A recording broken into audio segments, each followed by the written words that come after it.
Muy buenos días a todos y a todas. Esto es Alex García para el canal Artículo 50.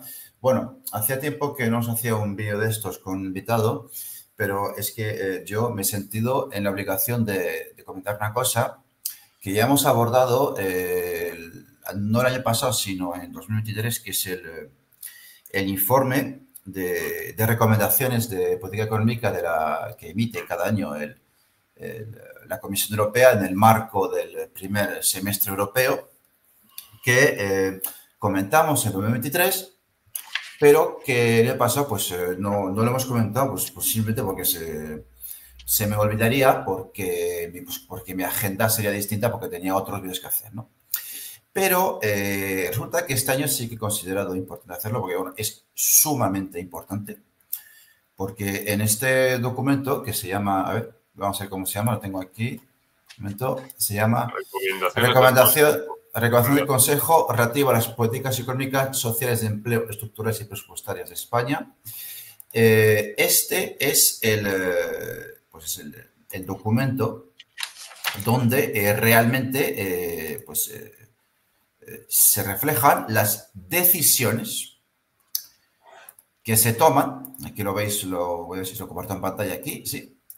Aunque este es el de 2024, pero da igual, luego vamos a ver el 2025. Este es el documento donde realmente se ve dónde está ubicado el centro de decisiones que afectan a la vida de los españoles.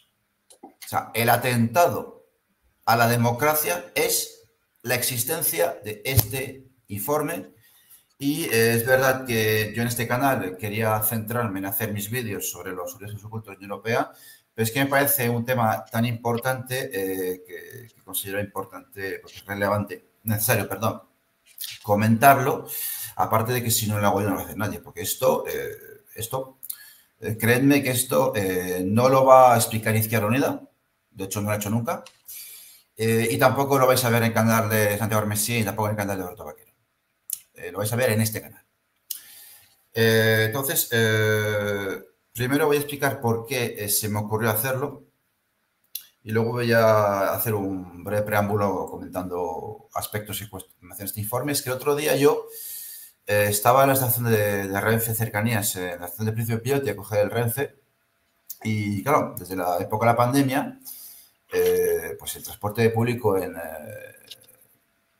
cercanías, el transporte ferroviario estaba siendo subvencionado a un precio de 10 euros por trimestre, ¿de acuerdo? Que luego tú puedes incluso pedir reembolso, pero bueno, eso yo nunca lo hice porque por 10 malditos euros no había inicio de trámite burocrático.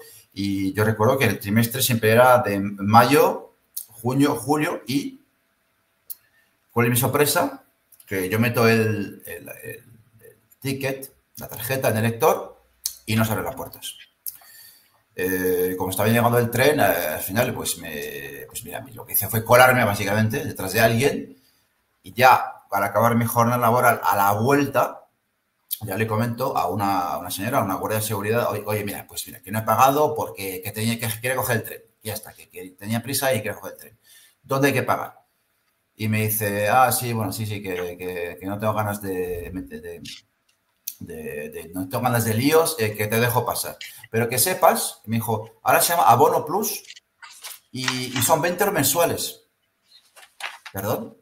Sí, que lo que había antes del transporte subvencionado que se ha acabado, que fue muy bonito, pero se ha acabado.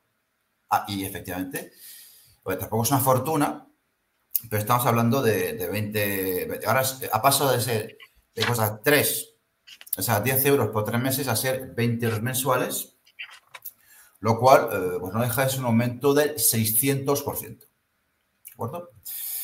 Entonces, ¿y por qué comento todo esto? Es que esto en el informe de 2023 ya se pedía, se decía que era necesario, o sea, había sido necesaria subvención a las condiciones de la crisis del COVID, pero pues que el informe 23 ya estaba pidiendo al gobierno español que para que cumpla las reglas de déficit, pues que vaya eliminando esto. Y es más, os lo voy a demostrar porque el año pasado, pues sí, insisto, no hemos visto el informe de 2020, de 2024, pero he analizado sobre todo el de 2025, que es el que afecta a este año, pero he mirado un poco el 2024 que comenta y comento esto y ahora dentro de un rato te cedo la palabra a Stuart. Por cierto, no lo he presentado. Bueno, ya, los que ya seguís el canal lo conocéis, Stuart Menina, miembro de RDMT, economista de formación. Por cierto, muchas gracias por venir de nuevo a este canal, Stuart. Un placer, como siempre. Y, a ver, ¿se ve? Sí. Voy a agrandarlo un poco. A ver. Aquí está. ¿Qué dice aquí? Mira, lo enmarco. Sí. A ver, la primera parte del informe se hace un balance de en qué ha cumplido o no ha cumplido el gobierno, en este caso español, ¿de acuerdo? Luego en la caja de descripciones pondré el enlace para ver dónde se puede descargar este informe. Se puede descargar en inglés o en español, incluso se puede descargar el informe que hay para cada país específico de la Unión, ¿no? Dice, Consejo específico, además que en caso de que fueran necesarias unas medidas de apoyo o el mantenimiento de las ya vigentes debido a nuevos aumentos de los precios de energía, España debe garantizar que dichas medidas de apoyo contra la subvención al transporte ferroviario, dichas medidas de apoyo se dirijan a proteger a los hogares y las empresas vulnerables sean viables desde el punto de vista fiscal y sigan incentivando el ahorro energético. Según las previsiones de primavera de 2024 de la Comisión, el coste presupuestario neto de las medidas de urgencia en apoyo en materia energética se situaría en el 0,9% del PIB en 2023, el 0,2% del PIB en 2024 y el menos 0,1% del PIB en 2025. En particular, se supone que la reducción del IVA sobre el gas, el impuesto especial sobre la electricidad, las subvenciones de transporte público y la compensación concedida a los proveedores de electricidad para cubrir los costes y evitar déficits seguirán en vigor durante una parte de 2024. Bien. Entonces, yo creo que ya podríamos hacer la primera pregunta, Stuart. Y ya tú te explayas como quieras. Este informe, que por cierto dice que son unas recomendaciones, sería objeto de otro vídeo, aunque creo que yo lo he explicado en artículos que he publicado aquí en internet y creo que lo he explicado en vídeos. No son recomendaciones, son obligaciones que no tienes que cumplir inmediatamente, pero si no las cumples alarga y conllevan sanciones. Y bueno, pues Stuart, con respecto a esta medida en concreto, se ve que el gobierno español ha obedecido, ¿no? Sí, bueno, era una medida transitoria, ¿no? Derivada de la crisis que se desató, ¿no? Después de la pandemia energética y el piso de inflación que padecimos, ¿no?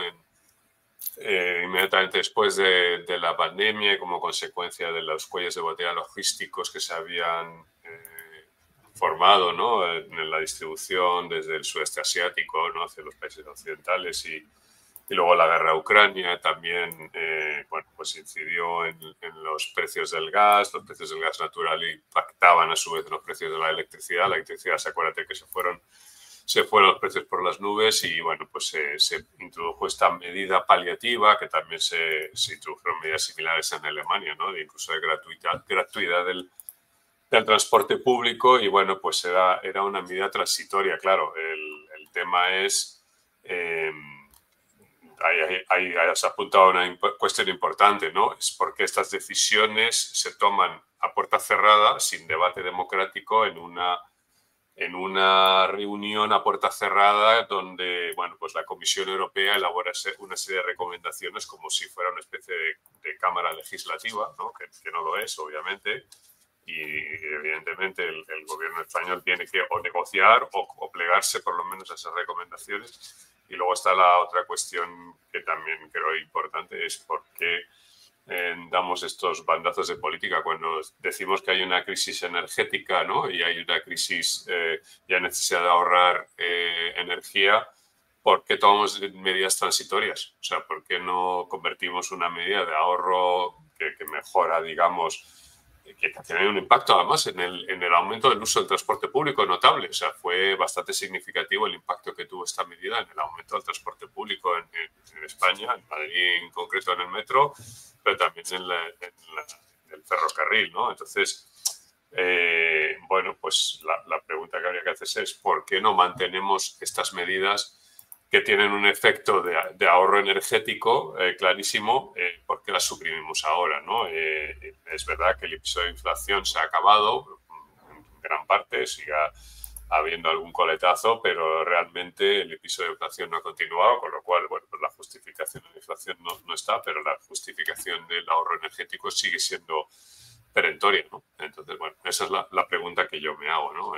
Pero bueno, son dos debates distintos, ¿no? Uno es el modelo de transporte público y otro es la relación con las instituciones europeas, ¿no? Y su carácter profundamente antidemocrático, porque esto se debería estar debatiendo en el Congreso de los Diputados, ¿no? Y debería abrirse un debate en la sociedad española, en los medios y en el Congreso de los Diputados y el Senado, que para eso los tenemos. Parece que esto ni siquiera ha salido mucho en la televisión, ¿no? No ha habido apenas... No se habla de eso. No se habla de esto, o sea, desaparece una medida que apoya las rentas sobre todo más modestas, ¿no?, de este país y desaparece completamente y nadie lo critica, nadie lo cuestiona, nadie debate, simplemente se deriva de una decisión tomada a puerta cerrada, ¿no?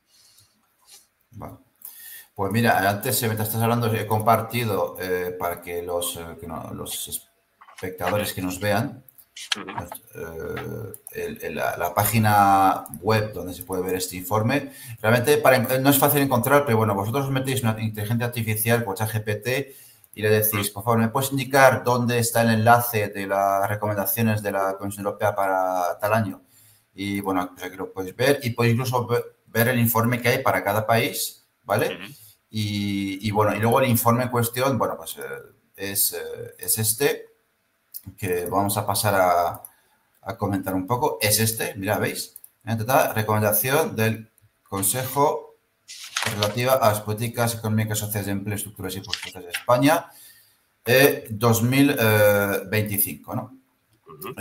Emitido en 2025 y que luego se tiene que empezar a ir cumpliendo 2025, 2026 y años posteriores, pero insisto, no hay que demorarse demasiado en cumplirlas porque si no, eso conlleva sanción. Entonces, bueno, hablan del, bueno, hacen mención a las cuestiones del Pacto de Estabilidad y Crecimiento, bueno, pues, que emana del Tratado de Maastricht, ¿no? Tal.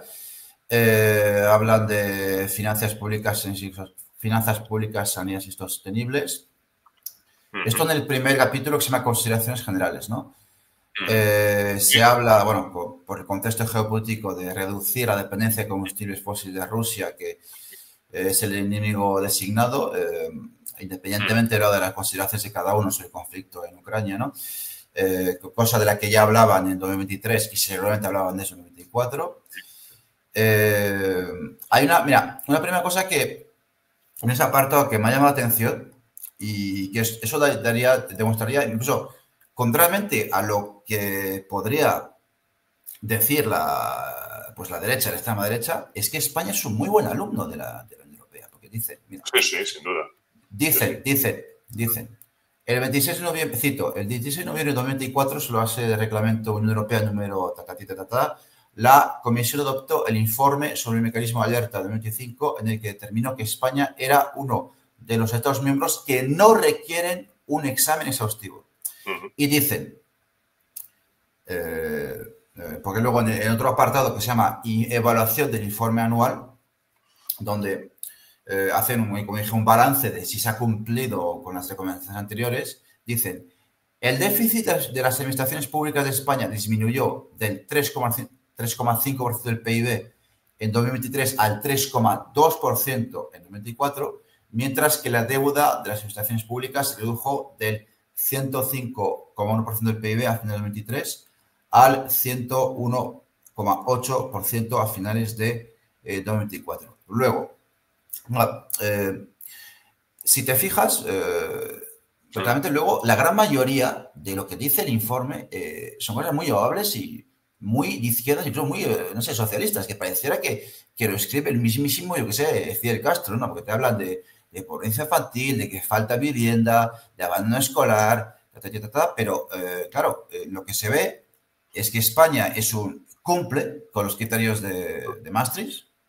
Y yo la pregunta que yo me hago es, vale, proponís toda una serie de cosas loables, transición ecológica, tratar la resiliencia, pero yo digo, ¿con qué dinero? Claro. Bueno, la pregunta, ahí hay digamos, abundando en mi respuesta inicial, ¿no? A la pregunta anterior, el semestre europeo tiene que guiar, digamos, la elaboración de los presupuestos generales del Estado. O sea, es un documento que es previo a la elaboración.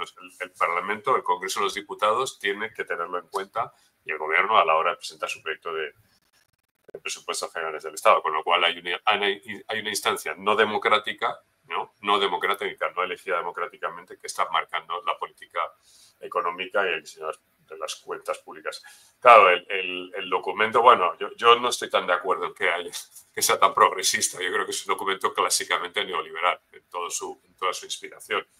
Desde el primer párrafo, ¿no? El primer párrafo dice consideraciones generales que el reglamento, cito literalmente, el reglamento UE 2024-1963, que entró en vigor el 30 de abril de 2024, establece los objetivos del marco de gobernanza económica que tiene como objeto promover unas finanzas públicas saneadas y sostenibles. Sí. Un crecimiento sostenible e inclusivo y la resiliencia a través de reformas e inversiones y evitar los déficits públicos excesivos, ¿no? Claro, partimos de un marco teórico de hacienda responsable, ¿no? De que es un marco no científico, ¿no? Donde no se valora el déficit público por su impacto en la economía, sino que se buscan unos objetivos, estos famosos objetivos del 60% del límite de deuda pública sobre el Producto Interior Bruto, que es irracional y que es absolutamente arbitrario, y ese límite del 3% del déficit público sobre el PIB, que en algún otro vídeo hemos comentado, ¿no? Que venía de decisiones tomadas en los años 80 por un gabinete, por un asesor de Mitterrand, ¿no? Sí. Y que es completamente arbitrario. O sea, no hay Guía B. Claro, exactamente, Guía B, y bueno, efectivamente están estos parámetros ahí metidos de forma absolutamente arbitraria en los tratados de la Unión Europea. Nadie los ha cuestionado nunca. Y nadie se pregunta por qué tienen que ser esos porcentajes y por qué. Entonces, no hay una aproximación científica al gasto público, ni a la deuda pública, ni al déficit público, que debería ser, oye, ¿qué problemas tenemos y cómo utilizamos los instrumentos fiscales y tributarios para conseguir nuestros objetivos y resolver esos problemas, ¿no? Entonces, claro, hay una incoherencia. Porque si tú a la vez buscas unas finanzas públicas saneadas y sostenibles y un crecimiento sostenible e inclusive, ambas cosas no son posibles. No se puede soplar y sorber a la vez. Si tu prioridad es evitar los déficits públicos excesivos, no podrás hacer todas las inversiones y el gasto público necesario para asegurar ese crecimiento sostenible e inclusivo. Claro, a España alumno ejemplar porque alcanza los límites de déficit y de crecimiento, o por lo menos considera la Comisión Europea que el crecimiento del gasto público y la evolución de la deuda pública y el déficit público es positiva. Bueno, sí, pero no es necesariamente un éxito de política económica, simplemente es el resultado de un ciclo económico donde la mejora de la economía después de la pandemia, ¿no? Produce una reducción automática, ¿no? por efecto de los estabilizadores automáticos, ¿no? La reducción del desempleo, el aumento de la recaudación, que ha sido, para mi gusto, excesivo, ¿no? Pues lleva a estos resultados sin que el gobierno haga realmente gran cosa. Al final, el déficit público es una variable endógena, no tienes capacidad de decir, aunque tú pretendas, ya existe ingenuamente la intención de que tú puedes alcanzar un determinado objetivo de déficit público. Eso es ingenuo pensar que lo vas a conseguir si el ciclo económico trabaja en tu contra, ¿no? Entonces, realmente lo único que está reflejando estos números que a la Comisión Europea le parecen positivos o no muy malos, simplemente refleja una coyuntura económica favorable. Luego sí que comentamos otros aspectos del documento. A mí me parece que esto es el típico lavaconciencias de la Unión Europea, que es un gran propagandista, una gran institución especializada en propaganda que queda muy guay, pero que es una entidad profundamente neoliberal que se oculta o agazapada detrás de grandes declaraciones de, digamos, crecimiento inclusivo, sostenible. Nos preocupa, digamos, la sostenibilidad, el medio ambiente, hasta los ODS salen mencionados, ¿no? Ese que nos permite ponernos unos donuts de colores en la solapa y lavar nuestras conciencias, ¿no? Porque llevamos un donuts de colores en la solapa, ¿no? Pero realmente, en el fondo, detrás de esto subyace un proyecto, sigue subyaciendo un proyecto pues, fundamentalmente neoliberal en todas sus líneas maestras, con independencia de que haya algunas emergencias climáticas y algunas emergencias sociales que se atiendan, pero que se hace imposible atenderlas dentro de este marco neoliberal, ¿no? Hay una cosa que también quisiera comentar que, bueno, yo la comenté cuando aquí se presentó el libro de la política alemana, Sieben Aktuellen, la OTAN, un ajuste de cuentas con la ganancia de valores que le comentamos con su editor, Carlos García Hernández. La política alemana, Sieben Aktuellen del partido, bueno, Alianza Sarah-Wagener, comentaba en su libro una cosa que decía, cojones, o sea, con perdón, si esto es verdad, eso es un escándalo. Que el gasto militar no computaría para déficit y luego hay un debate, porque hay gente que dice que eso es posible, hay otra gente que dice que eso no es posible, pero yo me limito a leer lo que dice el informe y el informe dice la guerra de agresión de Rusia contra Ucrania y sus repercusiones constituyen un reto existencial para la Unión Europea. La Comisión recomendó activar la cláusula de salvaguardia nacional del Pacto de Estabilidad y Crecimiento de manera coordinada para apoyar los esfuerzos de la Unión Europea por lograr un aumento rápido y significativo del gasto en defensa, y esta propuesta fue acogida favorablemente por el Consejo Europeo del 6 de marzo de este año 2025. Entonces, Stuart, parece que cuando se trata de gasto militar, parece que ahí las reglas de déficit no, parece que no cuentan, ¿no? Esto es una... Bueno, es que es curioso porque es la primera recomendación para 2025 y 2026, reforzar el gasto global en defensa y preparación en consonancia con las conclusiones del Consejo Europeo del 6 de marzo de 2025.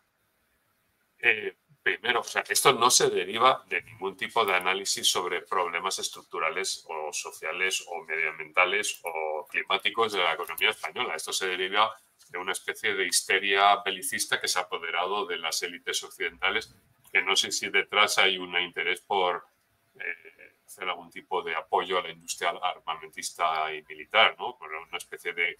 Se puede sospechar eso, ¿eh?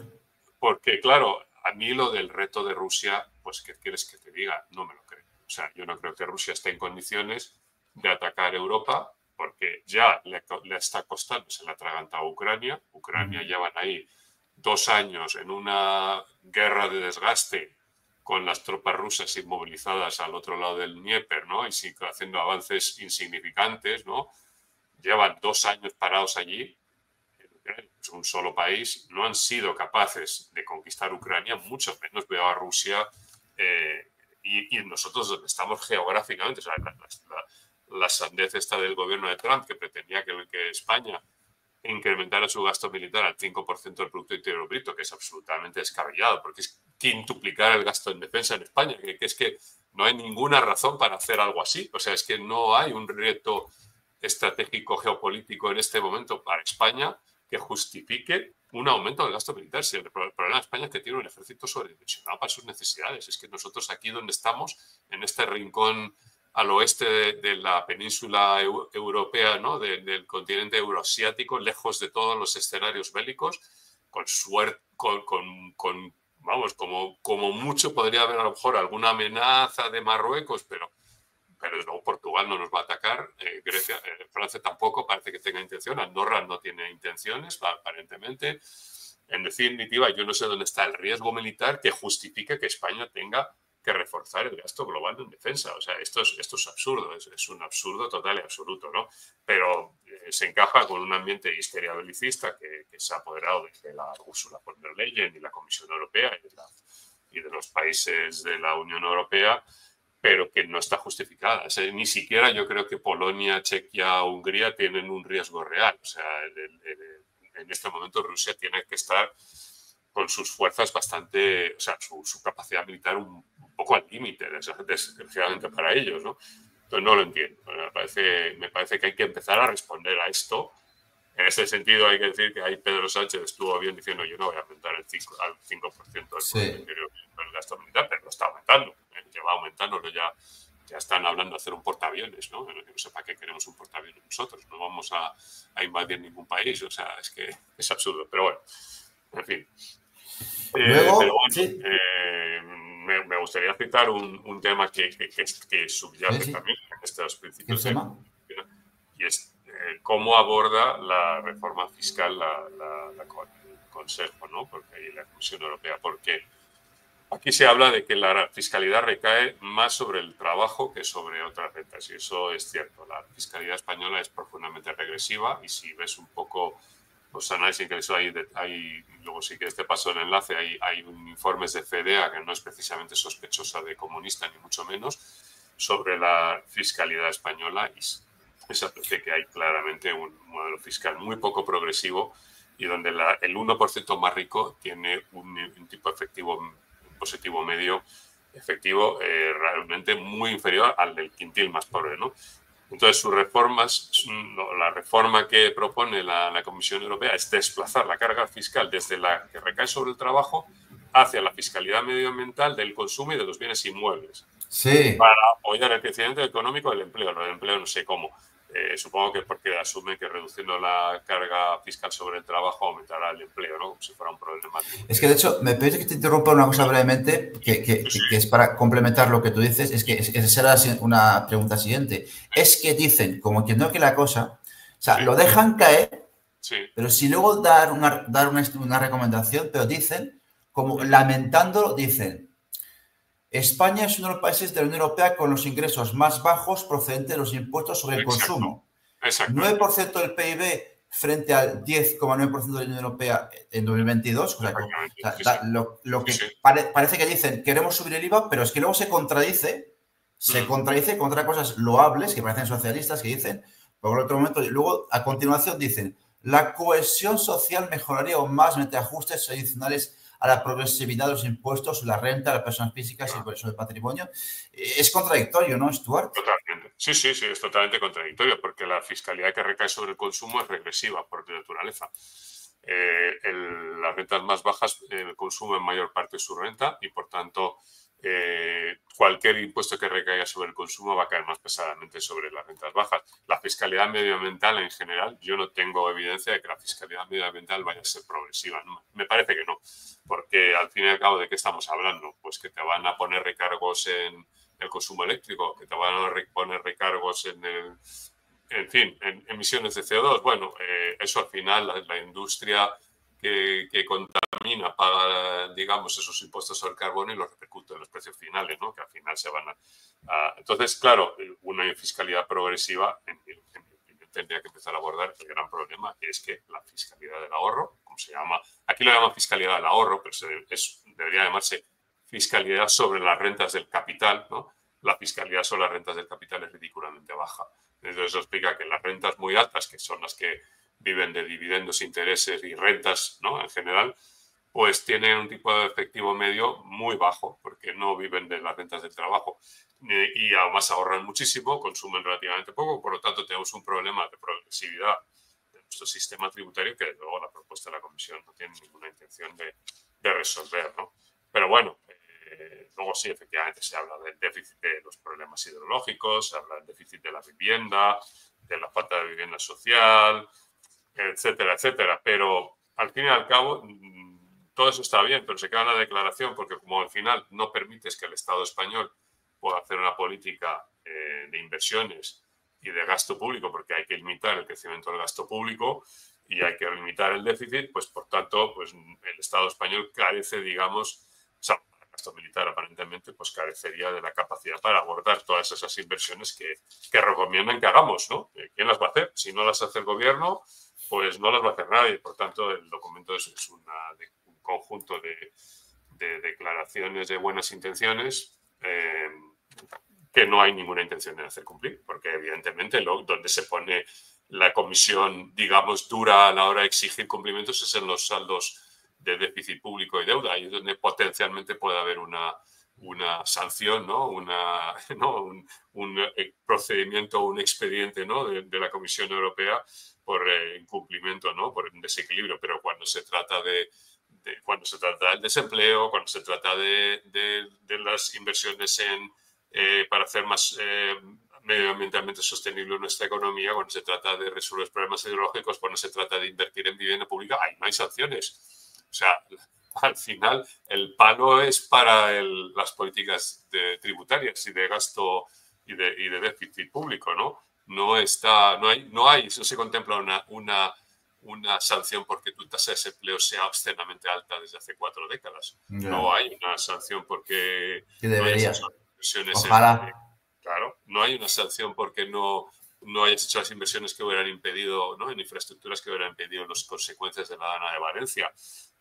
En fin, no hay una sanción porque las tasas de pobreza infantil sean las más altas de Europa. Para eso no hay sanciones. Entonces, no salimos del modelo neoliberal. Es un marco neoliberal que se adorna con florituras, con un lenguaje así, incluso a veces relamido, ¿no? De vamos a ser buenos, que apoyamos causas progresistas y queremos resolver el problema de la vivienda, pero te dejamos instrumentos para abordarlo, con lo cual no sirve para absolutamente nada. Es un perfecto ejemplo de hipocresía absoluta, ¿no?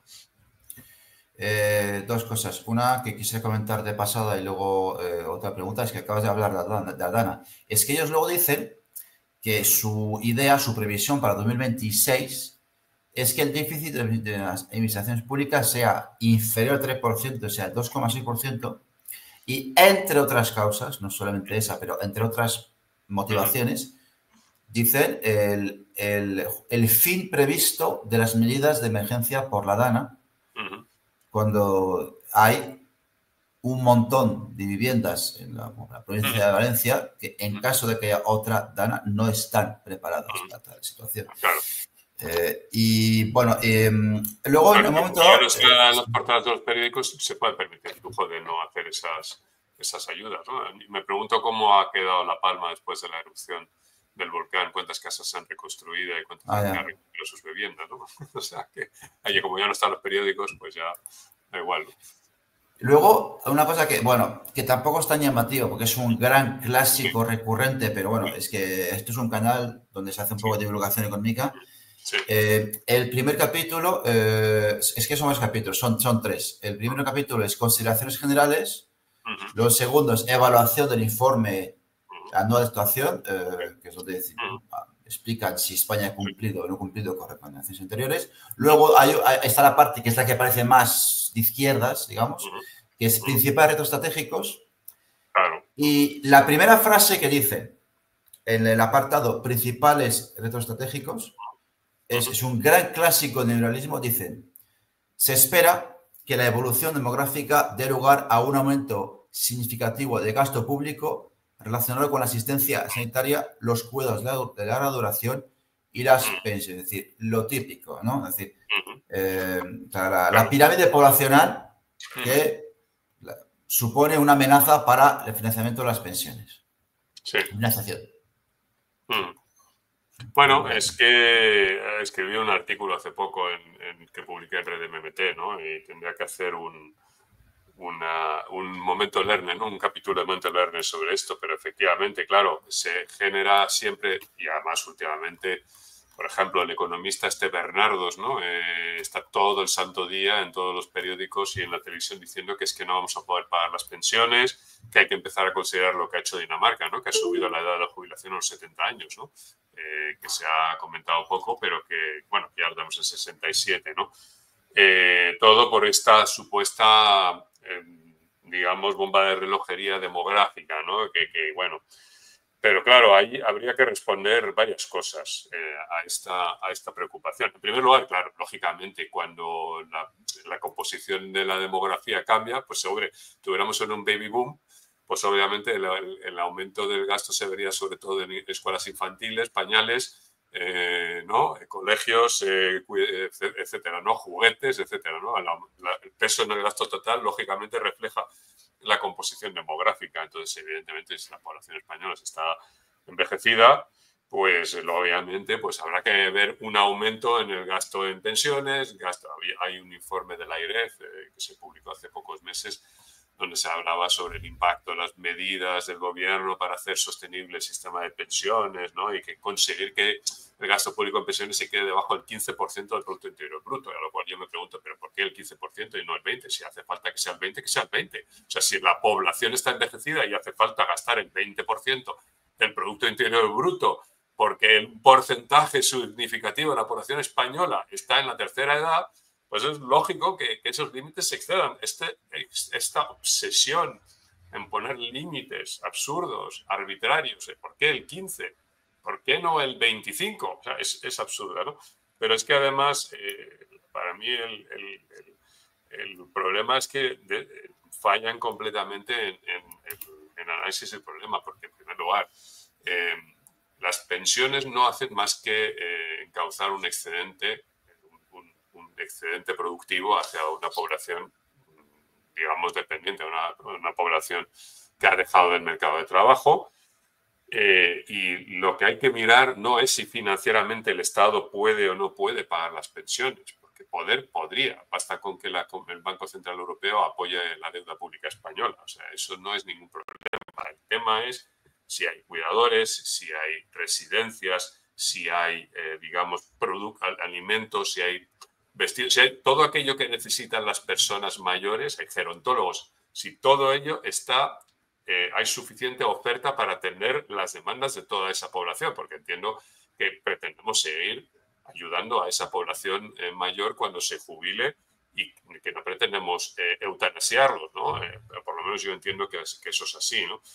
Y si no podemos atenderlo, si nos faltan recursos, ¿qué recursos nos faltan? O sea, por ejemplo, residencias no hay suficientes, es evidente que no las hay.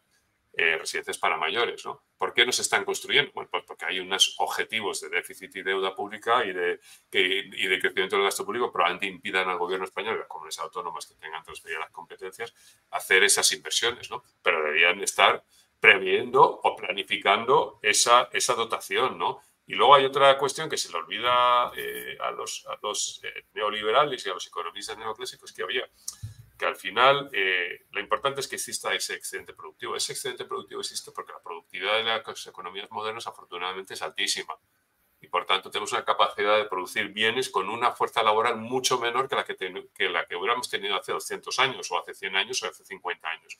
Entonces, realmente la cuestión es, si nos preocupa la demografía, pues ¿qué estamos haciendo para resolver el desempleo juvenil? ¿Qué estamos haciendo para resolver, ¿no? Para que la gente pueda formar hogares? Porque es que hay muchos jóvenes que renuncian a formar hogares. Puede haber un elemento cultural, que la gente ya no sienta una presión social por formar hogares y tener hijos, como podría ser hace 30 años, yo no lo niego, pero también yo creo que hay un elemento económico. La gente vive en una seguridad permanente con una, digamos, precariedad laboral, sobre todo precariedad laboral, ¿no? Que es lo que te impide, digamos, formar hogares, ¿no? Formar proyectos de familia a largo plazo. Si estás encadenando contratos temporales o de mala calidad, pues es más difícil, ¿no? Entonces, nunca, desde hace 30, 40 años ya van avisando del envejecimiento de la población. Yo llevo oyendo hablar de esto desde hace años, de que no se iban a poder pagar las pensiones. Desde los años 80 llevo oyendo que había que tener un plan de pensiones porque el Estado no iba a poder pagar las pensiones. Es un discurso viejísimo, lleva décadas hablando de esto y, sin embargo, ahí seguimos, ahí se siguen pagando las pensiones, se sigue produciendo ese excedente productivo y se sigue, digamos, atendiendo las necesidades mal, porque se podría hacer mejor, mal planificado, pero siguen obsesionados con estas reglas fiscales y con estos límites financieros teóricos, ¿no? Cuando en lugar de abordarlo desde el punto de vista de los recursos reales y de las limitaciones de recursos reales, ¿no? Que no consiguen superar su marco de análisis, ¿no? Bien. Luego, en otro orden de cosas, una cosa que me ha llamado la atención y que me pregunté si no tendría que ver con el Brexit o lecciones que hayan sacado el Brexit, porque te explico. Mismo capítulo, el de los grandes retos a los que se enfrenta España. En un momento dicen lo siguiente.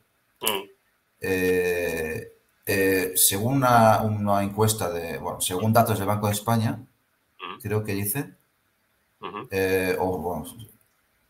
sé cuál es la fuente, pero se dice, cito textualmente, el 71% de las empresas considera que la complejidad de los procedimientos administrativos es un problema para las empresas a la hora de llevar a cabo su acción en España, y donde incluso hablan de reducir el coste de las cargas administrativas.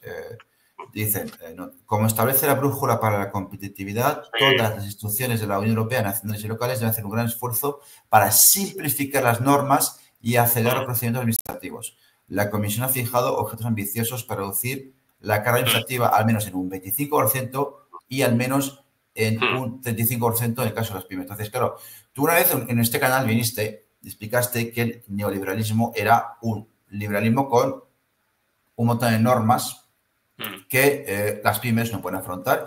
Y claro, yo digo una cosa. Como esto no fue la única razón, pero fue una de las grandes motivaciones del Brexit, ¿de acuerdo? ¿Será que han aprendido del Brexit y tienen miedo y quieren tomar medidas al respecto? ¿Cómo lo ves tú esto? Lo dudo. No creo que sea por el Brexit. Y tampoco creo que les dé miedo. No, a ver, además es que este es el punto 26. Dice, la Comisión ha fijado objetivos ambiciosos para reducir la carga administrativa al menos en un 25% y al menos en un 35% en el caso de los pymes, como has dicho tú, ¿no? Pero ¿esa medida qué es? ¿Qué están midiendo? ¿Qué es lo que se reduce un 25% o un 35%? ¿Qué están midiendo? Es que no lo dicen. ¿Qué están midiendo?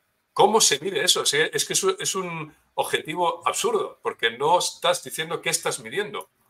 Es como si dijera, no, yo qué sé, voy a mejorar el clima un 30%. ¿Pero qué significa que vas a mejorar el clima un 30%? ¿Qué estás midiendo? O sea, es que ya de partida, esto es otro ejemplo de propaganda que a mucha gente lo parecerá bonito. Ah, bien, sí, voy a reducir, pero ¿cómo mido yo eso? O sea, ¿qué significa? Es que tengo menos que dedicar un 25% menos de tiempo a rellenar formularios e impresos y trámites online, que voy a pagar un 25% menos. No se dice, no se sabe, no se sabe cómo se mide eso, nadie lo está midiendo, entonces es absurdo.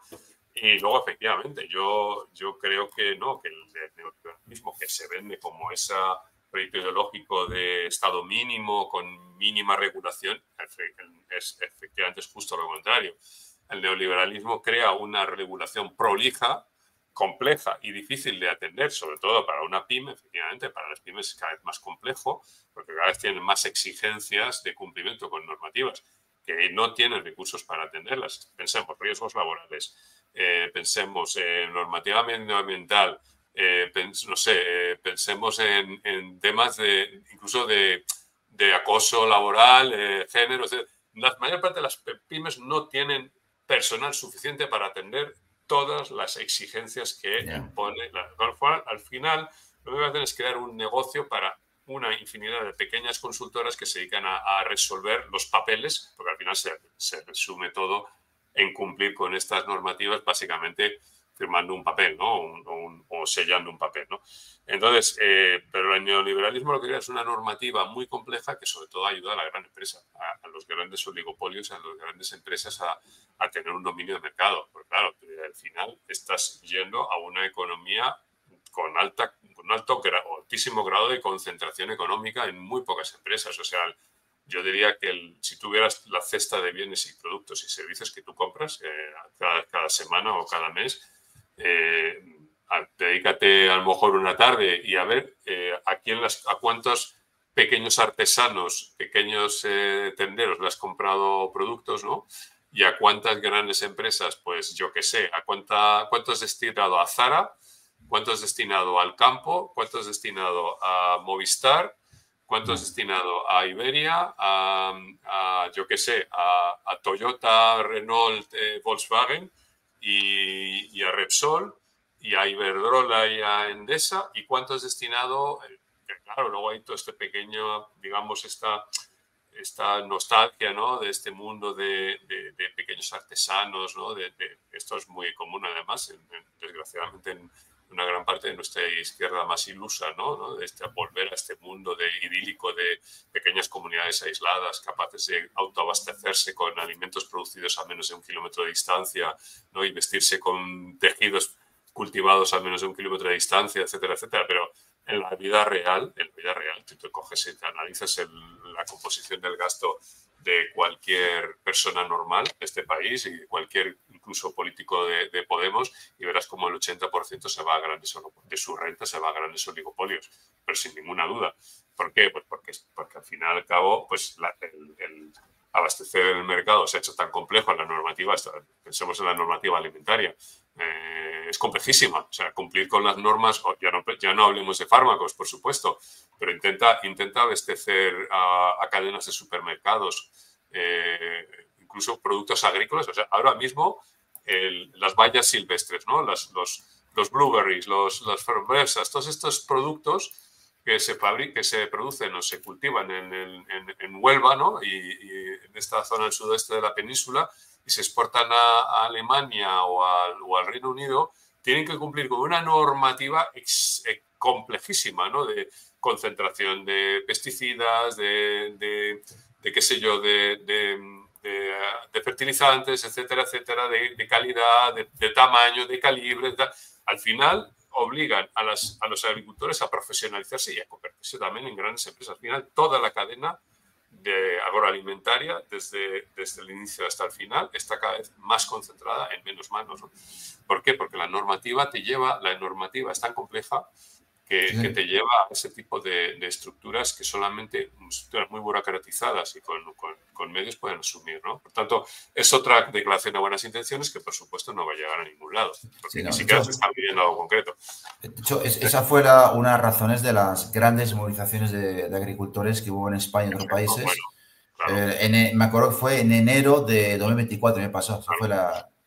Bueno, es que un agricultor se pasa ahora más tiempo rellenando papeles que en el campo. O sea, sí, las subvenciones porque sin subvenciones muchos no son rentables, porque claro, al final hay una captura de todo el, digamos, del valor por las grandes distribuidoras, el agricultor no recibe una retribución suficiente por su trabajo, encima tiene un montón de costes, ¿no? Cada vez más elevados y crecientes. Y entonces, bueno, pues gracias a las subvenciones, ¿no? Porque además es lo que le permite competir con el resto del mundo. Pues claro, si nosotros tenemos una normativa muy compleja y Marruecos no la tiene, pues el agricultor marroquí está en ventaja, ¿no? Entonces, bueno, hemos abierto el mercado de las importaciones de Marruecos, por lo tanto, o lo subvencionamos o lo cerramos, ¿no? Entonces, bueno, efectivamente la agricultura está cada vez más concentrada. Hay que ser un gran propietario, hay que ser un gran ganadero, hay que ser un gran agricultor para poder tener las inversiones que requiere la agricultura moderna, ¿no?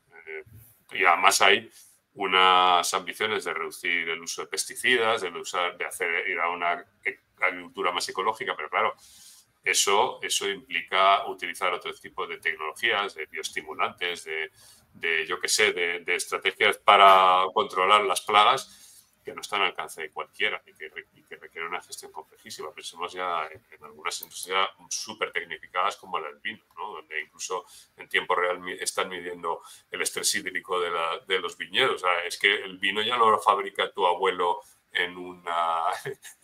pisando uva con los pies en una tinaja. No están, ¿sabes? Ya el vino que compramos es un producto industrial, ¿no? Entonces, claro, no creo absolutamente nada de lo que está diciendo la Unión Europea aquí, ¿no? Es que encima, luego, no sé si te has fijado, es que luego es el peso de la normativa, del volumen normativo, luego le echan la culpa a España, básicamente. Porque dicen, te cito... sí, claro, porque, claro, 11.775 nuevas normas. Es probable. Sí, dice, solo en 2022 la Administración española aprobó 11.775 nuevas normas. España tiene margen para simplificar la normativa y reducir la carga administrativa para las empresas. O sea, que le echa la culpa a España. Sí, pero es que el gobierno español tampoco tiene... O sea, ¿cómo resuelve los grandes problemas el gobierno español en este momento? El problema de la vivienda. Bueno, es que hay mucha vivienda vacía, ¿no? Y segundas viviendas cerradas, ¿no? ¿Cómo lo resolvemos? Pues montemos un recargo al IBI, ¿no? Duplicamos el IBI de las viviendas vacías. Bueno, pero eso va a resolver el problema. Si yo tengo una vivienda vacía en Soria donde no quiere vivir nadie, por ejemplo, que haya heredado de una vivienda familiar en un pueblo remoto de la provincia de Teruel, donde hoy no quiere, es que ni encuentro comprador para venderla, ¿no? la va a ocupar alguien, o sea, quiero decir, porque me suban el IBI, voy a tener yo, y el IBI tampoco es un impuesto tan elevado como para que me obligue a tomar la decisión a renunciar a una casa vacacional, ¿no? Entonces, claro, el problema se resolvería, porque el problema de vivienda se aborda aquí también, pues con más vivienda, con un parque de vivienda pública, de promoción pública, de alquiler social, que por supuesto aquí se menciona en el informe que España es de los países que menos parque de vivienda social tiene de Europa, y eso es cierto. Aquí la política de vivienda siempre ha sido de subvencionar a las clases medias la compra de vivienda, la VPO y la VPP, ¿no? Antiguamente, pero lo que se dice parque público de vivienda de alquiler social, muy poco, prácticamente inexistente. Ahí la enorme cantidad de personas sin hogar que hay por Madrid, ¿no? En el aeropuerto de Barajas, por ejemplo, ¿no? Entonces, bueno, pues es que se resuelven los problemas a base de normas. Hay un problema yo qué sé, de seguridad en el trabajo, pues les metemos una normativa que les obliga a las empresas a hacer un curso al año, que lo habrás hecho tú igual que lo he hecho yo, ¿no? Te llega un día un correo y dices, tienes que hacer este curso online de seguridad en el trabajo, ¿no? Y de higiene en el trabajo, ¿no? Y te tiras un par de horas haciendo esto, lo rellenas, ¿no? Lo lees, lo rellenas y ya está, ya has cumplido. Eso es cumplimiento. No hay ningún tipo de digamos, de política de prevención más allá de, o sea, no sé cómo se hará esto en una oficina, en un despacho, pues bueno, el riesgo laboral siempre, ¿no? El riesgo de tener un accidente de trabajo siempre es menor, ¿no? Pero en una obra, pues es muchísimo más alto. Yo espero que no lo hagan así, ¿no? O en una mina, ¿no? Me imagino que habrá gente especializada, ¿no? Pero claro, resolver a base de normas y más decretos y órdenes ministeriales y nuevas figuras tributarias es una vieja tradición de la administración pública española, que como no quiere resolver los problemas directamente, pues confía en que el BOE vaya a resolverlos por ellos, ¿no? En vez de poner los medios, en vez de poner... Por ejemplo, podríamos reforzar la inspección de trabajo, ¿no? Que está infradotada desde hace décadas, ¿no? No hay inspectores de trabajo suficientes. A lo mejor podríamos crear un cuerpo de funcionarios especializados en ayudar a las empresas a resolver sus problemas de seguridad e higiene en el trabajo. Los jueces, se menciona aquí la situación de la justicia, ¿no? De los tribunales solamente les preocupan los civiles y mercantiles, curiosamente los otros tribunales parece que no les importan tanto, ¿no? Parece que los importantes son los que tengan que ver con el tráfico de los negocios, ¿no? Entonces, sí, efectivamente, hay una clara infradotación de los juzgados españoles desde hace décadas, pero también está ocurriendo con la sanidad pública, que tampoco se menciona aquí. No se menciona por ningún lado que haya una necesidad de aumentar el gasto en salud contratando más personal sanitario. No se menciona. No se menciona la necesidad de formarlos. De hecho, preferimos exportarlos en Reino Unido porque hay que cobrar más. Es decir, al final no se va a la raíz de los problemas, no se va a los recursos reales necesarios para resolver los problemas. Se resuelve todo a través de BOEs, de reglamentos y de consultoras especializadas y cobrarte un pequeño fee para certificar, que es un poco como lo de la ITV, ¿no? Creo una especie de entidad, de entidades que además la inspección de vehículos básicamente se ha convertido en una especie de impuesto, ¿no? Donde vas a una empresa que te certifica que tu vehículo está en condiciones, ¿no? Pero en fin, a lo mejor podríamos haberlo hecho de otra manera, ¿no? Sin haber creado otro impuesto más y otra carga administrativa, ¿no? No sé. En fin, es un problema del Estado neoliberal que se caracteriza por este tipo de actuaciones, ¿no? Vale, pues antes ya de concluir con las recomendaciones, aunque bueno, las hemos mencionado casi todas, hay otra cosa que me llama la atención que, bueno, que lo mencionan de pasada y yo recientemente leí unos artículos que tú, Stuart, y Esteban Cruz de RNBT habían escrito para el diario, ¿cómo se llama? CTXT, Contexto. Bueno, Contexto. Sí, Contexto, sí, puede ser, sí. Ese será muy de crítica a la renta básica y en un momento dado, o sea, una cosa que es muy, muy significativa, dicen el ingreso mínimo vital IMV y el complemento de ayuda para infancia son herramientas cruciales para reducir la pobreza y se han realizado esfuerzos continuos en los últimos años para reforzar su aplicación. Luego, la renta básica o ese tipo de ayudas que subió y tal, parece ser que entran dentro de las coordenadas de lo que es el neoliberalismo, ¿no? Sí, sí, sí, sí. Bueno, a ver, ni siquiera es la renta básica universal. La IMV es una prestación condicionada, no es distinto del proyecto de renta básica universal. Correcto, sí. Es para gente con pocos recursos, sí. Exactamente. La renta básica, el proyecto de renta básica universal que han defendido mucha gente en la izquierda, que nosotros hemos criticado como una trampa del neoliberalismo, ¿no?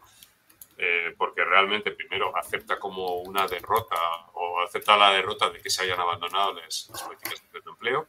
Es decir, ellos asumen, los proponentes de la renta básica asumen que nunca más va a haber pleno empleo por culpa de la automatización, la robotización y que ya no es posible crear pleno empleo, cuando en realidad el abandono de las políticas de empleo fue una decisión política consciente adoptada en los años 80 y evidentemente por tanto, la RBU es una derrota ideológica y efectivamente plantea otro tipo de problemas, por ejemplo, que es básicamente se trata de asegurar que la gente siga consumiendo, ¿no? Y generando, digamos, teniendo renta para poder pagar una cuenta de Netflix, ¿no? Y que no proteste mucho, pero sin poder realmente desarrollar un proyecto vital, ¿no? Integrado en una comunidad, porque yo creo que al final poder tener una vida laboral, una vida profesional es importante para integrarte en la sociedad. Entonces, bueno, pues esto es un modelo que fomenta el aislamiento y la fragmentación de la sociedad en individuos, ¿no? Aislados y, bueno, pues hay una crítica ética ahí y hay también una crítica económica a la renta básica. Es que básicamente, bueno, pues estás introduciendo dinero en la economía a cambio de nada. También lo mismo ocurre con el pago de intereses, ¿no? Estás introduciendo, es una renta básica para millonarios, ¿no? Estás introduciendo dinero a alguien que no está haciendo absolutamente nada para conseguir ese dinero, ¿no? Entonces, bueno, tenemos muchas críticas a la renta básica y bueno, pues evidentemente hemos tenido enfrentamientos muy, muy fuertes con los proponentes de la renta básica y nosotros hemos propuesto desde hace mucho tiempo el plan de empleo garantizado como una solución que permite a la vez resolver el problema de la pobreza porque te establece un salario mínimo. Es decir, al existir siempre una alternativa de empleo en el sector público, la gente va a tener siempre la oportunidad de abandonar su empleo en el sector privado si no se paga al menos un sueldo equivalente al que paga el plan de empleo garantizado, con lo cual ya defines un salario mínimo sin necesidad de normas complejas que luego hay gente que está desempleada y no cobra ni el salario mínimo. El salario mínimo de una persona desempleada es cero, ¿no? Entonces, bueno, esto es lo primero y segundo te permite completar, digamos, la oferta de bienes y servicios que ofrece el Estado a la sociedad, con lo cual ganamos también y mantienes a la población activa, ¿no? Pero claro, efectivamente, España es uno de los países con mayor tasa de pobreza infantil de Europa. Somos líderes en esto, somos líderes en desempleo y somos líderes o sea, estamos en los primeros puestos de pobreza infantil de Europa. Cualquier informe al respecto te lo confirma, ¿no? Creo que estamos entre los 4 o 5 primeros países ahí con Bulgaria, Rumania, Grecia. Somos el cuarto país con la tasa más alta de pobreza de riesgo de pobreza y exclusión de Europa y uno de los países con la tasa más alta de pobreza infantil de Europa. Y aquí no se plantea ninguna solución drástica, o sea, se plantea seguir con estos parches como la IMV, que muchos que deberían cobrarlo por su nivel de renta no lo cobran por la complejidad administrativa que tiene. Hay mucha gente que se queda excluida del cobro de la IMV. De hecho, las cifras de perceptores son bochornosas, ¿no? Porque si realmente estuviera atendiendo a las necesidades de la población que vive en la pobreza y en la exclusión, pues debería haber un número mucho mayor de perceptores.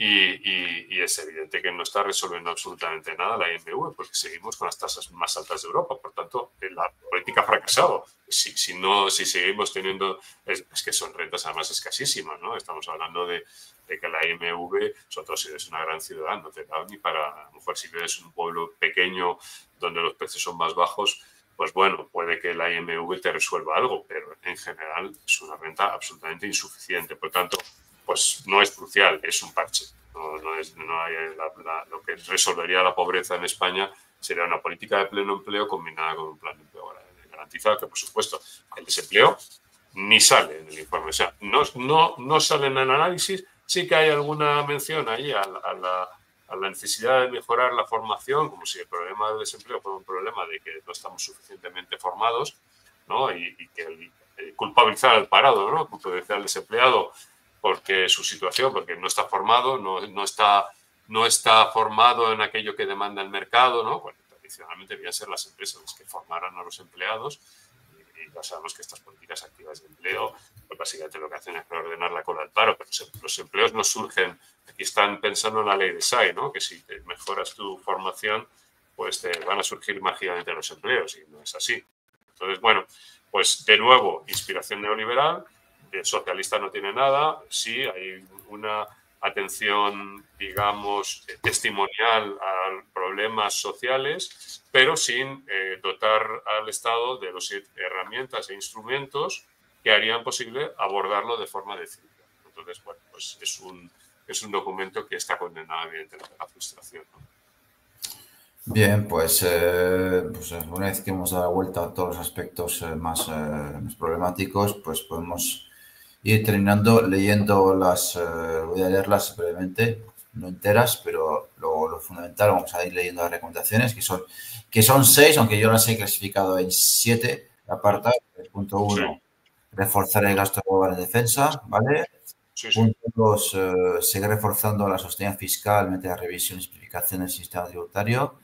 En particular, desplazando parte de la carga fiscal sobre el trabajo hacia la fiscalidad medioambiental del consumo de los bienes inmuebles, con lo cual no nos extrañemos, sino que hacemos este mismo vídeo y han subido el IVA, podría pasar. Tercer punto, acelerar la aplicación del plan de recuperación y resiliencia, incluido el capítulo Repower EU, que consiste entre otras cosas en reducir... Sí, desfosilizar la economía, ¿no? Intentar reducir la dependencia de la importación de combustibles fósiles y de petróleo. Fósiles rusos, sobre todo. Reducir la dependencia de combustibles fósiles rusos. Lo siguiente apartado... Aquí hay poca importación de combustible ruso, ¿eh? Viene más de Argelia y de Egipto el gas natural, y el petróleo no viene de Rusia. Pero bueno, eso es más una preocupación bastante. Sí, pero bueno. Sí, luego dicen simplificar la normativa, mejorar los instrumentos reguladores y reducir la carga administrativa, así como la fragmentación normativa entre las comunidades autónomas, que por cierto, que es una cosa que a mí me parece loable, porque yo estoy a favor de recentralizar un poco, de revertir la descentralización del Estado desde que se instauró la Constitución 78, pero bueno, es que da la impresión de que la culpa recae solamente en España y no en el volumen normativo que proviene de Bruselas, ¿no? Un poco deshonesto, ¿no? Sí. 5, mejorar la gestión hidrológica para abordar mejor adaptación a efectos actuales y futuros de cambio climático. Muy bien. ¿Pero con qué dinero? Sí, eso iba a decirte, sí, son brindis al sol, ¿no? O sea, si hay que reducir el gasto público, pues claro. Pues lo siguiente igual, el siguiente apartado, aumentar la oferta de vivienda mediante la finalización de la reforma a la ley del suelo. Habrá que ver qué es lo de la ley del suelo, que creo que sobre todo consiste en liberar suelo público. Sí. La ley de SAI, la oferta va a crear... Sí. Bueno, aunque efectivamente luego al final dicen también una pequeña mención a ampliar la oferta de viviendas sociales asequibles. Parece ser que... pero no, ¿con qué dinero? Que el problema de la vivienda lo quieren solventar con la liberalización del suelo público. Otros objetivos como muy loables, pero te dicen cómo se va a hacer. Y luego ya, insisto, son 6 recomendaciones, pero yo las he 7. Y luego la última es hacer frente a la pobreza infantil, mejorar al mismo tiempo la eficiencia, la cobertura, adecuación, transferencias y la asistencia social. Reducir la escasez y la adecuación de capacidades mediante el refuerzo de la educación y la formación profesional dual y del aprendizaje permanente, en particular para personas poco cualificadas, y finalmente mejorar las capacidades básicas y hacer frente al abandono escolar prematuro, teniendo en cuenta las disparidades entre comunidades autónomas. Una vez más, que estoy de acuerdo con lo de la disparidad entre comunidades autónomas, que es una cosa que incluso Eduardo Garzón, ¿no?, el compañero RMT, ha comentado en algún vídeo de su canal de YouTube. Pero bueno, en fin, que esto Stuart, que Hay son... un último punto, ¿no? Que es acabar con el desempleo y hacer política. Ah, no, calla. Sí, lo he debido soñar. No, No, mentira. efectivamente, Esto no habrá... no es un problema de la economía española. No habrá sanción en España por tener un No, desempleo tan elevado o por no. tener una tasa de pobreza infantil tan elevada o por un abandono escolar tan elevado. Por eso no hay Pues sanciones. Es tengo curioso. aquí una papelera, vamos a archivarlo, ¿no? No, es que es eso, es que son cosas muy loables. Es que tú las dices, joder, Sí, si claro, esto es muy progresista, pero es que, pero claro, es que, yo creo que ¿con se qué resuelve dinero? comprando un donut de colores y te lo pones en la solapa y ya con eso cumplimos. Así que... Bueno, pues nada, pues Stuart, ¿puedo contar contigo Por supuesto. para el informe 2026? Por supuesto, si sigo Sí. vivo, sí. Vamos a ver si no me han Y eutanasiado, porque claro, yo ya soy de esa población dependiente, ya dentro de poco, cuando me jubile, no sé así. si me van a alargar la vida laboral otros 3 años más para reconocer mis aportaciones a la sociedad o directamente me eutanasiarían, ¿no? Porque a lo mejor, pero bueno, en fin. En fin, bueno, pues nada, simplemente decir que aunque estos son temas, parecen realmente un poco tediosos, porque como decía de hecho mi mentor político François Asselineau, con la Unión Europea asistimos por primera vez en historia a una dictadura que no se instaura por la fuerza militar, sino que se instaura mediante el aburrimiento. También Entonces dicho. son cosas un poco tediosas, Sí. pero es que eso, o sea, es que realmente aquí Sí. se ve cuáles son las decisiones que se van a tomar, dónde se toman, de qué manera y dónde. O sea, se ve Y dónde está hurtando realmente el el debate, poder, hurtando el debate. hurtando el debate democrático. Y bueno, Afortunadamente, los escándalos de Pedro Sánchez permiten además ocultarlo más fácilmente. efectivamente. Claro, si Pedro Sánchez no tuviera escándalos, a lo mejor habría un hueco en los medios para debatir sobre esto. Pero claro, entre Koldo, Ábalos y otros y Cerdán, pues digamos que tenemos el 80% de las cabeceras de los periódicos y las noticias ocupadas. Y ya lo importante, no digo que lo del escándalo de Pedro Sánchez no sea importante, pero lo que afecta a la vida de los ciudadanos, pues no se debate. No, Seguro que o debate. sea, no, o sea, perdona si se alarga un poco el vídeo, pero a ver, tampoco estamos hablando de una fortuna, pero insisto, en Madrid por lo menos, el Renfe cercanía en Madrid, el precio ahora del abono, a ver, es que para los que no lo tienen en el abono de transporte, es que yo tengo la tarjeta azul para metro y autobús de Madrid, ¿de acuerdo? Entonces, pero la tarjeta azul no me incluye el Renfe, que ha subido entonces, para este tipo de casos, como es el mío, un 600%. Claro. Esto no se ha Y eso hablado en los medios de comunicación. para una renta alta, bueno, pues es un conveniente como mucho, ¿no? Pero para una renta baja, y ya no digamos para donde sea empleado, pues es algo que limita tu movilidad o que claro, te obliga a pensártelo mucho, ¿no? Si vas a usar el transporte público, porque claro, si no tienes renta, pues y las rentas están en España. El otro día salía un vídeo de Pedro Sánchez celebrando que la renta per cápita de España era de 31.000 euros y que cuando murió Franco era de 15.000 euros. Ya, pues que 15.000 euros del año 75 y son 200 y pico mil euros. Entonces, algo se ha quebrado en la línea de tiempo. O sea, a partir de los años 90 las rentas en España han crecido muy poco. Están fosilizadas y en Italia también. O sea, los dos economías más importantes del sur de Europa, que son España y Portugal, han visto cómo los salarios están congelados desde los años 90, ¿no? Y la renta per cápita también. Entonces, bueno, pues tenemos un problema que no se quiere abordar, ¿no? Y ya está. Lamentablemente, pues las distracciones, los casos de corrupción nos permiten evitar estos debates también. Así que Pues tenemos nada. que recurrir a canales de YouTube. No, pues eso, efectivamente, lo único que queda es eso, es la meta política en YouTube, Claro. lamentando que, bueno, pues que no sé, no podría asegurar a ciencia cierta que este es el único canal de YouTube, aunque casi que me atrevería a sospecharlo, que es el único canal de YouTube, bueno, quitando RDMT, por supuesto, donde se tratan esos temas, pero hecho lo lamentable no es tanto que no se hable esto de la comunicación, sino que es que los partidos de izquierda que son opositores al PSOE, pues tampoco hablan de esas cosas. tema. Pero hay partidos de izquierda. Perdón. Entonces yo, que estoy en el proyecto, embarcado en el proyecto Soñar Trabajo, que bueno, no voy a decir las fechas, porque no me siento autorizado, pero va a tener su congreso fundacional y está el partido en proceso de registro, por no decir que ya está registrado. Yo voy a pelear para que esto se hable, ¿sabes? Porque es verdad que pelear contra el wokismo, contra la agenda woke, es, bueno, pues puede tener su interés, pero eso también es muy importante. Entonces, bueno, ¿quieres añadir alguna última cosa, Stuart? No, muchísimas gracias por la invitación. Yo creo que hemos abordado de forma bastante rigurosa y completa, probablemente más que muchos medios, ¿no?, de comunicación, este documento. Me pregunto cuántos políticos se lo han leído y cuántos han reflexionado sobre lo que significa, que es lo que me preocupa más. Que se lo hayan leído bien, pero seguro que muchos lo leen y según lo van leyendo van haciendo gestos de aprobación con la cabeza, ¿no? Ah, sí, bien. Sí, las viviendas sociales, bien, no. Sí, hace falta, hay que hacer inversiones para reducir el estrés hídrico, bien, sí, todo, el hay que, todo muy bien, pero claro, nadie se para a pensar ya, pero ¿cómo? ¿Quién lo va a hacer y cómo? ¿Y con qué medios? ¿Con qué dinero? Nadie no, lo es que en realidad... Todo se quedan las buenas intenciones.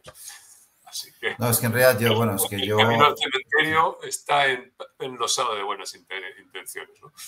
O sea que... Sí. No, muchas de esas recomendaciones, bueno, excepto algunas que sí se van a cumplir, como el aumento del gasto militar, porque créeme que eso sí se va a cumplir. Eso sí va a cumplir. Sí, a lo mejor sí. No al 5% que haría Trump, pero desde luego está aumentando. En España se lleva aumentando. Todo lo demás que son intenciones loables se puede tirar a la basura. Y bueno, por último decir que yo en realidad es que soy un privilegiado porque bueno, mi mentor político, político francés François Asselineau, fue el que me hizo, no solamente él, pero entre otros él, el que me hizo saber de la existencia de este informe anual. Y realmente mucha gente no tiene la culpa de ignorar que existe, porque es que los medios y la representación nacional no habla de eso. No, y los medios hablan de la Unión Europea de forma muy loable siempre, y superficial, pero siempre positivo. O sea, de Europa nunca vino nada malo, nunca. Claro. O sea, nunca hay nada negativo procedente de Bruselas. Todo lo que hay parece ser que hay un Sanedrín de hombres sabios y mujeres sabias, ¿no? En Bruselas, incapaces de todo mal, incapaces de cometer ningún error y que saben más que nadie sobre lo que nos conviene y son casi una especie de seres omniscientes que siempre tienen nuestro bien en su corazón, y que nos están deseando siempre lo mejor y que están, ¿no?, velando por nuestro bienestar, ¿no? Y que la culpa debe ser de las comunidades autónomas o de España que no se hagan bien las cosas, ¿no? Aquí hay mucha gente que te dice que es que nos debería gobernar Alemania, ¿no? O sea pero bueno, sí. ¿Qué vamos a ver? Hay esa ingenuidad, ¿no?, sobre Bruselas y en parte los medios de comunicación españoles son fundamentalmente grandes propagandistas de la Unión Europea. ¿No? Nadie critica a la Unión Europea en los grandes medios de comunicación. Es muy raro ver una crítica allí, ¿no? Es una institución sacrosanta. Yo creo que entre el Vaticano y Bruselas, no sé si incluso diría que el Vaticano en este momento tiene peor prensa que Bruselas en este momento, ¿no? Hombre, claro. No dudes. Hombre, por supuesto, porque al fin y al cabo... Bueno, atacar el catolicismo en cierto sector está hasta incluso bien visto, pero atacar la religión... Yo no me meto en estos debates, pero quiero decir que pero la religión europeísta no se nos ataca.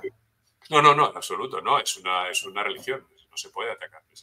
Cometes delito, estamos cometiendo en este momento un delito del europeísmo, ¿no? Podríamos ser... Es que, perdóname, es que cuando dudas, críticas en europea, te llaman euroescéptico, ya tiene una connotación religiosa. Claro, exactamente. Claro. Y yo siempre digo que no soy europeísta, lo digo abiertamente, yo no soy europeísta, lo digo con sinceridad, lo he explicado muchas veces. No creo que uno tenga que tener un proyecto delimitado por unas fronteras geográficas y que eso lo convierte porque... Quiero decir que yo no tengo nada contra los demás pueblos europeos y tengo buenísimas experiencias en toda Europa, pero también las tengo con Latinoamérica. entonces, quiero decir que y con Asia. Y entonces, esta obsesión con...